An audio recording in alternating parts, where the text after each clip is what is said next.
Girl discovered that the CEO's jade pendant emitted a deadly aura. However, the CEO mistakenly thought the girl was interested in the jade pendant, worth millions of dollars. The girl explained that the jade pendant had been cursed. The evil energy was slowly corroding his heart. Within 3 days, he would experience heart failure and die suddenly. Since they had just gotten married, the girl didn't want to become a widow so soon. But the CEO didn't believe her words at all. She used her golden eyes to scan him and saw black smoke rising from his entire body. She immediately walked over to a phoenix tree. Using magic, she refined a leaf into a pill. After handing it to the CEO, she told him that this item could save his life in a critical moment. With that, the girl turned and left for the Antique Appreciation Conference. The CEO, although skeptical about the pill the girl gave him, still put it in his pocket. On his way to the company, he suddenly felt heart discomfort. After his assistant rushed him to the hospital, the doctor immediately issued a critical condition notice. The assistant remembered the pill the girl had given to the CEO. With the thought of a dead horse as worth treating like a live one, he gave it to him. To their surprise, the CEO suddenly woke up. Having narrowly escaped death, the CEO completely believed the girl's words. He quickly pulled the jade pendant from his neck.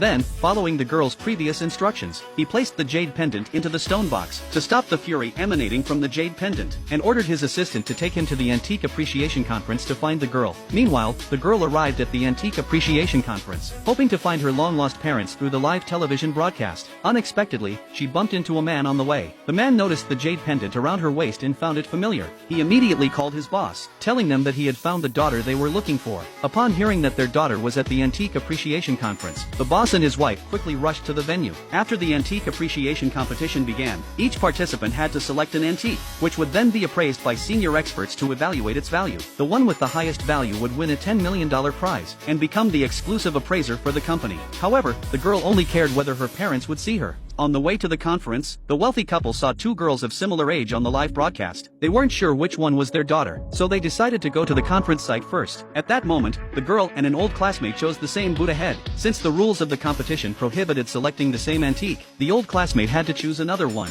Then the experts began to appraise the antiques. The first 3 antiques were valued at less than $500,000. The expert immediately recognized that the antique chosen by the old classmate was unusual. It was finally appraised at $5 million, the highest value of any antique in the competition. When the expert came to appraise the Buddha head the girl had chosen, he found it too ordinary, estimating its value to be only $200,000, the lowest among all the antiques. Little did they know, this Buddha head was not as simple as it seemed. When the host was about to announce the old classmate's victory, the girl suggested the expert re-evaluate the Buddha head, stating that the expert's valuation was less than 1% of its actual worth. The girl's words immediately angered the expert, as he had decades of appraisal experience, and had rarely been wrong. Now, being questioned by a young girl was a huge blow to his pride. However, out of fairness, the people present allowed the girl to explain her reasoning. The girl placed the Buddha head flat on the table, and began to explain to everyone. She said that this was not a standing Buddha, but a seated one. The expert suddenly realized that this Buddha head was a representation of the Buddha delivering a sermon. Excited, he felt a deep sense of shame, realizing that decades of experience didn't compare to the young girl's insight. Finally, the expert appraised the Buddha head at $25 million. As the girl became the winner of the Antique Appreciation Conference, the old classmate refused to accept it. She claimed that the girl had been an orphan since childhood, and after dropping out of high school, she had lived on the mountain. She believed the girl must have cheated. To prove she wasn't lying, the girl picked up the Buddha head, and in front of everyone, smashed it into pieces. This scene immediately shocked everyone.